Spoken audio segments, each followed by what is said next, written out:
Nararamdaman na ba natin na ang Execration na ang maglalaglag sa World Champions? Lastic Man! Si Lastic Man humahaba! Pero nandun si Flat Easy. Ito na yung laban. Synchrovision. Blazing Duet. Si Pew Pulado. Pero yun na. Si KLBJ Pulado na din. Mawawala na si Pew. At yun yung pasok. Oh my gloves. Delicious. The stun is real. Para sa side ng Exe. At walang damage output. Ang side ng Bren. Sa ngayon. Pasok dun si Kelra. At ngayon wala si Pew. 36 seconds down. Tatapusin ba to ng Exe? Walang minions. Merong minions. Ubos ang Bren. Joke lang pala. Dahil nabuhay pa si Carl Easy. Pero nakapag-killing spree. Dami pang minions. Execration! Execration!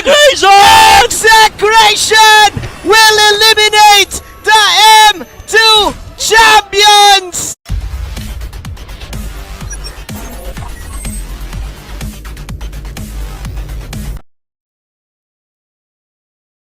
There's that last slot pick. Execration here on the blue side, they have 4 and 5, and that's where they locked in the Yusun Shin on the King, KLVJ, who had an okay game. Ang ganda ng pagkaagamit niya nung traceless at nung passive ni Yusun Shin going in and out, even threatening a kill on Kartizi, threatening kills on a few who were just role players, such role players in this game. Let's check it out in the highlights brought to us by Smart. Mapapanood natin dito kung gaano ka-close yung laban early on. But again, when it came down to composition, parang kinukulang dito ng galaw ang Execration kapag nagamit nila yung skills nila. And in this team fight, ang daling mag-in-out, in-out ng Bren Esports. Yeah, tama ka dyan. Yung Yusun Shin last pick na Execration, yes, it was a jungler option, but there were a lot of viable options for Execration. Bren Esports kasi hindi na nila iniintindi yung farming pattern ni KLVJ. All they need to look at is the teamfight aspect. Meron kang panghuli on the heroes of Execration, and at the same time, wala kasing ibang kalaban. If you think about it, how does Execration teamfight? Lunox, kailangan niya ng Order of Brilliance. Kelra, kailangan pa niya ng item. Even if meron silang Zaman Force, they don't have the damage to, they don't have enough damage to take down the heroes of Bren Esports. And isa pang factor dito is yung gap closing capability ng Bren. Ling and Kufra, any hero na makita nila on the side of Execration, pwede nilang talunan, as well as the long range factor of the Chang'o. Ribo, alam niya rito na pwede niyang gamitin yung kanyang hero para lumaban kagad sa teamfights kasi nga, ang daming kailangang intindihin na Execration sa harap. To the point na, kahit may pang gap close si Execration, which in this game is si Kelra, hindi nagmamatay yan kasi pagdating ng early to mid game, wala silang pansagot talaga kay Kufra. Yep, and again, Lusty here had a phenomenal game. I think, 13 minutes in, wala pa ring patay itong Kufra ni Lusty, which was again a priority pick and such a strong tool in this matchup. Umabot tayo ng TikTok timers dito midnight, and you'll see that Chaknu, kahit na medyo dehado siya sa na to, medyo meron pa naman siya na ilalabas. But let's talk about right here how Kelra was slowly starting to come back here. Nakita mo dito, nag-Zaman Force siya. He's picking a fight with Flactizi, but it might not be the right fight. Yeah, the thing is, Execration, whenever they want to fight, it's always based on the ultimates. Actually, that's the same for Bren. But at the same time, there's a lot of viable options for Bren Esports to go to. Pwede silang mag-split push. Pwede nilang i-hold lang yung Execration while Kartizi finishes up the hero on the backline. And this is where the nature of lineups comes in. Kasi looking at both the junglers, si Ling at si YSS, the advantage always go in favor to Bren Esports kasi sila yung may capability on assassinating the jungler of Execration. So in terms of teamfight problems, si Execration yung kailangan mag-address ng problem against Bren Esports, and that provides other options or other routes for Lasty Bren Man Esports. is here! Bren Esports will take game number 1. Yung pinakahuling mga moments. And that moment, of course, that winning moment is brought to us by Oppo A94. And look at Lusty. Pinakahuling moments, ibibigay mo yun kay Lusty. I mean, even yung buong laban, ibibigay mo kay Lusty. And at that point, wala lang sila talaga sagot. It came down to composition. They were looking for the tools, but they couldn't find it. Speaking of tools, ito yung sinabi natin. 13 minutes na, wala pa rin patay. The man of the hour, our MVP of the game, brought to you by Smart. It's Lusty on that Kufra. Yep, let's check out the highlights right now brought to us by Smart. Mapapanood natin yung early game mantra ng Bren. Na sige, kapit lang tayo. Again, very, very key here is Ribo's Khalid na early, mid, late. kumakain siya ng 2-3 ult. Oo. Tsaka, nagiging ano siya dito center of attention. Kumbaga, ako pansinin nyo. Kung kanina si Lusty yung pinapansin ng Execration, this time around, it was Rebo's job to make sure that he puts enough pressure such that ang Execration, imbis na nakatingin kay Carteezy, lahat sila nakatingin kay Khalid. And umabot tayo sa point na equal yung state ng game, pero overly farmed na yung Claude ni Carteezy. Yep, and we'll see that more in these next clips, no? Slowly moving into TikTok timers. Actually, Execration, medyo dehado na sila, wala pa TikTok timers, napasok ng Bren dito very successfully in their base. And again, this is what's happening. Rebo, oh my God, a single Raging Sandstorm into the base na nag-open up para kay Flapteezy, para balagbagin lang yung Torre doon. And here, Renzio is gonna go down. It's really a matter of splitting up the attention, splitting up the potential for Execration to execute their perfect lineup. Na, again, na-mention natin, hindi naman pangit kasi nga, meron silang step by step, 1, 2, 3, dapat itong gawin natin. Pero, Bren Esports, even at the latest time, I think umabot tayo ng past 25 minutes, nagawa nilang talunin ang Execration because of splitting up the attention. Again, it all comes down to individual excellence. Yeah, that's actually hard to do for Bren Esports kasi again, sinabi natin kanina, Execration, sila pa rin dapat lamang sa late game because the setup of the Atlas could have potentially ended Carteezy's life on the Claude. Kasi ang daming source of damage eh. Meron kang Lunox, meron kang Kagura, meron pang annoying glue against the Claude. Tapos pwede kang huntingin nung Ling. Pero it all came down to individual decision making. Like you've said, Leo, yung sa last Lord fight, Lusty was able to hold Execration off guard. Actually, makikita natin yun in just a bit. Pero again, this is the storyline. Sinabi mo kanina, yung package ng Execration, it's nice, but the individual plays of Bren Esports is what allows them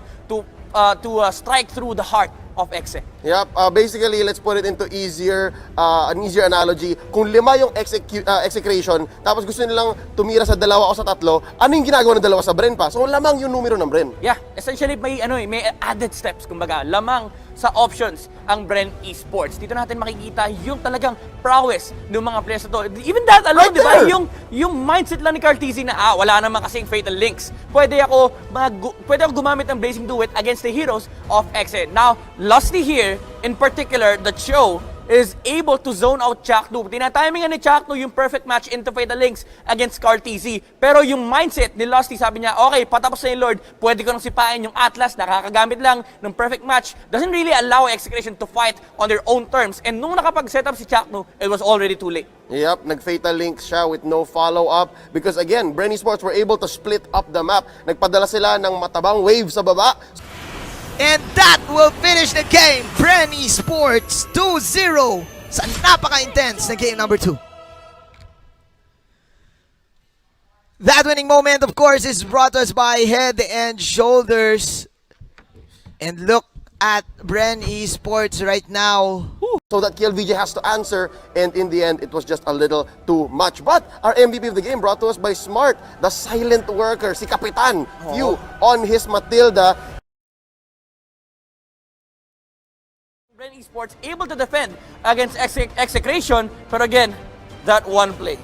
It's one play to stop the 1% to close the game. Ito ang ating highlights brought to us by Smart. Again, it seemed like a normal game na parang Bren in control, tapos atapusin na lang, Kelra struggling, but that doesn't give justice to what actually happened. Yeah, again, Bren Esports, sila kasi yung leading dito ng early game, having the Rafaela, Granger, the Barats. Alam mo, parang lahat ng kailangan nila para ma-dominate the early game na andyan. Execration, meron naman silang mga capabilities on taking down the heroes of Bren, but it's a matter of can you actually engage against Bren Esports? Kasi pag iisipin mo, ang dami nga rin naman ng team fight. Meron kang Feathered Airstrike, meron kang Blazing Duet, nandiyan pa yung Kufra. You can actually threaten Bren Esports away from objective. Pero ang nangyayari kasi, every single time na mag-engage ang Execration, parang laging ready. Yung Bren Esports nandyan, yung sustain and mobility from the Rafaela can actually engage with the stun against Execration, and Carteezy was always in perfect position. Yep, here at close to the 15-minute mark, nakita natin na yung early game lead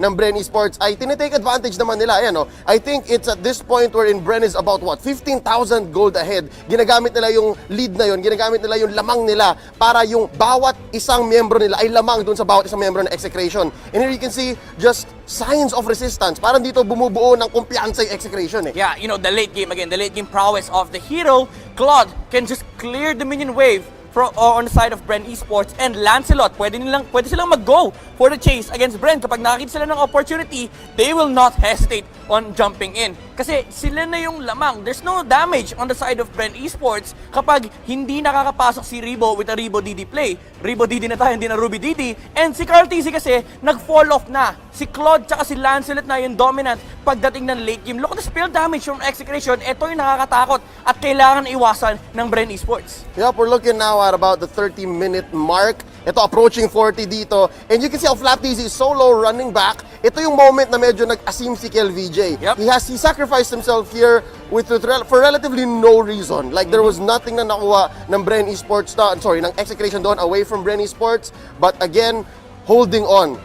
Execration, the Execration Nation. Naramdaman yata nila yung suporta ng kanilang fan base. And they took their excess shot. And right here, Farsa by Etomax able to help secure that Lord Midnight. There's something I have to bring up here. I don't know if you agree with me. I think at some point, nuggets na nung Bren yung gustong gawin Execration. Pero may ginagawa sa Execration. They're allowing Chakno to get eaten by Flap. I think 100% of the time, or maybe 90, minsan si Renzio, siya ang kinakain ni Flap TZ. Yeah, sacrificial lamb na kasi si Chakno. Alam niya na ang kailangan niyang gawin dito is free up the space.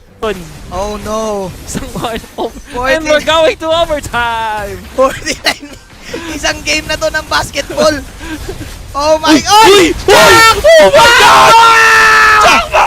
Ayun na pala yun! Execration! Mamba mentality Di pa para tapos. kay Jack Teka lang. Mamba. Parang Teka lang, tapos na boss. kaibigang Wolf. Upos dito ang tatlo sa side ng Bren. Yun Ano na! ba kaya? Yun na yun. Ay, hindi! Yun na ba yun? Hindi Di pa! pa! Uy, pumasok Tinulak yung ni ano! Flap! Tinulak ni Flap! Tinulak ni Flap yung minions! Nabo! Tapos, ang boxing! Jack Baba!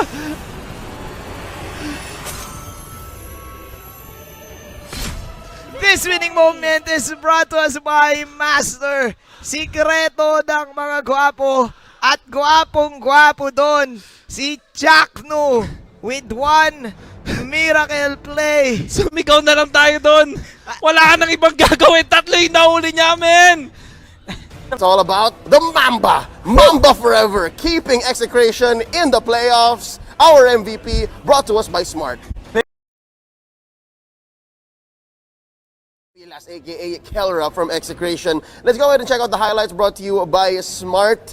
Dito natin makikita na when it comes to execution by Execration, parang pag may pinisil ng target, talagang mamandon nila eh. And again, the early game presence and pressure put by Execration kind of put a stop to what Bren was doing, especially by picking that YSS. Also, all throughout the series, this is probably the cleanest game we've seen from Execration. Alam nila yung weak win condition nila. Again, number 1, get a good game for the Harith. Number 2, shut down the Chango of Bren Esports. On ang unang rotation, they went on to Rebo, and this is because of the movements na ginawa ni Renzio pati na rin ni Chakno. The Joyd and Uranus combination really did put a lot of pressure on the side of Bren Esports. Kasi, again, yung mga heroes nila, hindi kaya labanan yung heroes ng Execration on the earlier parts of the game. Hindi, napakahirap patayin ni Joyd, and napakahirap din patayin ni Renzio. So, this allowed more space for KLVJ to be able to farm up and assassinate heroes on the backlines. Yep, and given that there are moments like this wherein medyo mag-overextend si Execration bilang na bilang sa isang kamay kung kailan nila ginagawa yon, it'll always go their way given that Bren has no scaling. Yeah, and yun na nga nakikita natin na parang kulang yung amba ni Bren Esports. It even came to a point na si Flap TZ bumili ng Malefic Roar just to provide enough damage to take down the heroes or the targets of Bren Esports. But again, at the end of the day, the team fight is way superior on the side of Exe at sila pa yung lamang in terms of initiation, engagements in team fights, and yung scaling damage. It seems like sa draft pa lang medyo na-corner na ng Execration ang Bren Esports. And Uy, pa ladies sila lahat. and gentlemen, Maniac para kay Kelra. mukhang tapos na ang laban. Extended ang Battle of the Besties. We are going to game number 5. This winning moment is brought to us by Oppo A94. Much perfect na execution mula sa Execration sa early stages ng ating laban. Game number 4 goes over to Execration with the help of our MVP of the game brought to you by Smart. It's Kelra on that Harry. a dominant game number 4, and even more dominant game number 5. Nararamdaman na ba natin na ang Execration na ang maglalaglag sa World Champions? History in the making. For sure, World Champions ka for a reason. Tinitingala kayo ng lahat at inaaral lahat ng galaw ninyo. But Execration, masyado atang nabigyan ng info, kaibigang Wolf. This is the battle of the besties. And Execration, sila ang may kalamangan. Blade shot, makukuha ni Pew dito yung purple. Pero nandun si Flap Easy. Ito na yung laban. Synchrovision, blazing duet. Si Pew Pulado. Pero yun na, si KLVJ Pulado na din. Mawawala na si Pew. At yun yung person. Oh my gloves, Illusions, the stun is real. Para sa side ng Exe. At walang damage output ang side ng Bren. Sa ngayon, pasok dun si Kelra. At ngayon wala si Pew. 36 seconds down. Tatapusin ba to ng Exe? Walang minions. Merong minions. Ubos ang Bren. Joke lang pala. Dahil nabuhay pa si Carl Easy. Pero nakapag-killing spree. Dami pang minions! Execration! Execration! Execration will eliminate the M2 Champions! Exe shot! Ang pinakamalaking upset this time. Walang malakas. Execration. Sila ang lalaban against Araw Philippines. What a series. Let's go ahead check out the highlights brought to us by Smart Midnight. Very back and forth nung early to mid eh. Kasi nga meron tayong X-Factor dito si Rebo and he got the first blood. Yeah, and you know, Bren Esports, again, sila sana yung makakapag-dictate ng early game tempo na sa kanila this time around, yung Lancelot at yung Kufra. Ang meron ng Execution dito is sustain, saving ability, pero yun na yun, that's it. Basically, yung team fight, all under the grace of Bren Esports. Pero sabi ni Kelra, lalaban ako. Kahit countered ako ng Harit matchup, si Harit, kailangan pa niya ng items. Ako, ang kailangan ko lang is to provide the sustain and provide the damage output. So, kumbaga, sinolve ng Execration yung sarili niyang problema na sa early game kulang sila. Kasi usually yung Alice, stay lane yan. Hindi tayo masyado nakakita ng mga Alice na umaalis prior to the energy shields being taken down. Pero sabi ni Kelra, sasamahan ko kayo. Kasi ang kailangan natin dito is again, ilapag yung red carpet. Pag-farmin lang natin si KLVJ. Look at this, 12 minutes in, 4 kills. 4 kills yung part si KLVJ, 5 kills in total, no? Sumasama pa rin naman yung king natin. Pero again, his job is to farm. Pero nung dumating na yung moment na lalaban ng Execration, again, ultimate bonding experience. Sama-sama na sila dito. Di na sila naghiwa-hiwalay. And Bren Esports, dito sila actually mahina. Kapag sama-sama yung Execration, kulang. Kumbaga yung team fight presence nila. Yup, and this shows how much Execration really has grown. Again, na-mention mo, yung ultimate bonding experience, alam natin, galing sa Blacklist International, sila nagpauso. And just the same, when you're gonna look at the hero choices here, parang nagbaliktad. Bren ang kumuha ng Kufra, si Rebo ang gumagamit ng Harit, na ang kilala nating experts dyan, si Chaknu, tsaka si Kelra. Yeah. So parang, I think, if there were some shown on the highlights is, alam nila na ito yung kayang gawin ng hero ko. Dito siya abot. There's positioning advantage on the side of Execration. But let's not forget, the man of the hour here, MVP of the game brought to us by Smart, si Renzio sa kanyang glue, who is key, I believe, to one of the things I mentioned already, positioning. Yeah, honestly, somebody asked me on the backstage, bakit mahirap yung game for Bren Esports? This is the reason why. Hi, Ate Max! Hello. Congratulations! Uy, tawagin mo silang lahat kasi gusto kong makita ang kanilang emosyon. Naririnig ba kami ng lahat? Ay, hindi. Naka-headset lang ako eh. Eto Max, grabe. Ay, Ang Bren Esports, sila ang nag-eliminate sa inyo sa Execration sa Season 5. Ngayon naman, kayo ang nag-eliminate sa World Championship. Ano ang emosyon dyan ngayon? parang yung pagod namin nawala lahat eh. Sobrang saya namin kanina. Iba yung pakiramdam. At kanina, Sobrang saya lang. grabe yung Game 3 nyo. Longest game ngayong Season 7. 50 minutes. Alam nyo, pati si Manjin Faldas, napatilik nyo. Sabi nga niya, ubos pati pulbos. Balikan natin yung naganap doon sa Game 3. Gaano ba katindi yun at gaano kasaya para sa inyo na nanalo kayo doon sa Game 3? Kasi hindi talaga kami sumusuko hanggang dulo. talagang naniniwala pa rin kami na kayang-kaya namin. Nasaan na- Bumalik. Shout yun kay, shoutout kay Chakno yun. Siya nagpabaliktad na. Puso Sige nga. lang, pinairal namin eh. Si Chakno, bigay mo yung mic kay Ah, Chakno. Chakno, ikaw daw. Chakno, tara, Chakno! Ayan na, kakausapin natin si Chakno. Tingnan natin kung ano sabihin ni Chakno. Hi, Chakno! Chakno, punta ka Phoenix. dito. Gusto namin makita yung mukha mo. Punta ka. Sino yung Lapit ka nagsasalita? sa... Lapit ka. Kasi ano? Ito talaga si Chakno, makakalimutin. Chakno, congratulations. Alam mo ba, aware ka ba na doon sa Game 3, yung damage na nagawa mo, almost 400,000. Yan ata ang pinakamataas. Tatanungin ko sa'yo ulit. Chakno, ba't ang galing-galing mo? Hindi ako magaling, guys. Okay, sa lahat ng taga Bren Esports, kanino ka talagang sobrang gigil? Anong gigil po? Kanino ka nang gigigil? Nakalaban mo sila. Kanina, doon sa 5 games na Hindi po ginawa ako nyo. hindi po ako gigil sa Brett. Gigil po ako manalo. Ayun. Okay, gaano ka-importante ba sa'yo na matalo nyo ang Bren Esports sa laban ngayon? Oh, eto Mac. Ikaw na daw sumagot.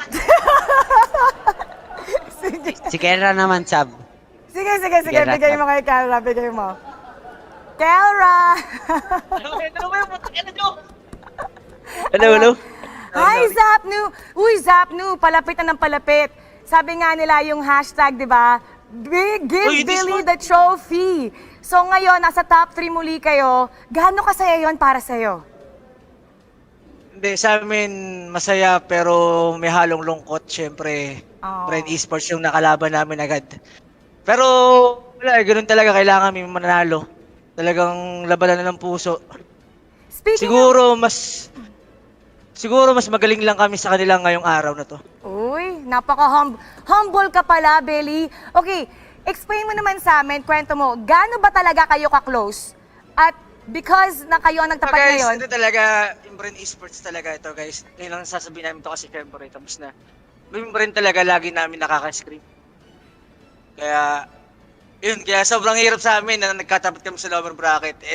Ang wish ni Doc Rebo sa Grand Finals pa dapat. Ayun.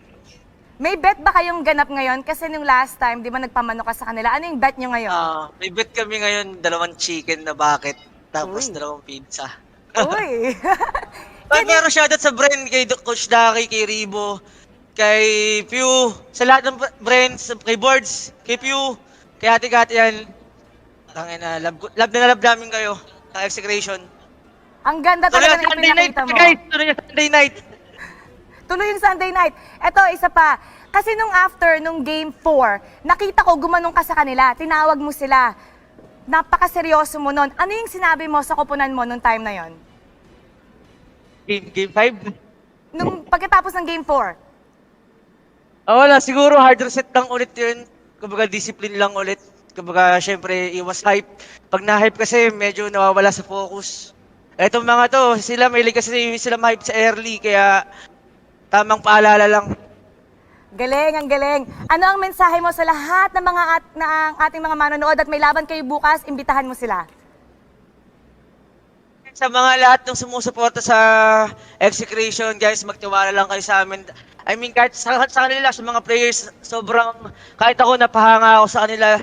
First time mangyari to, ito yung pinaka the best na lineup para sa akin. Kaya guys, supportahan nyo kami hanggang dulo. Shoutout ulit kay Boss Arvin, wala sa suporta sa amin, sa Execration Fam, kay Ate Kat, kay God, pati sa family ko, sa family ng mga player dito, sila Kiel, sa mga jowa nila. Maraming salamat, guys. Di pa tapos yung laro. Congratulations! Enjoy the rest of the night!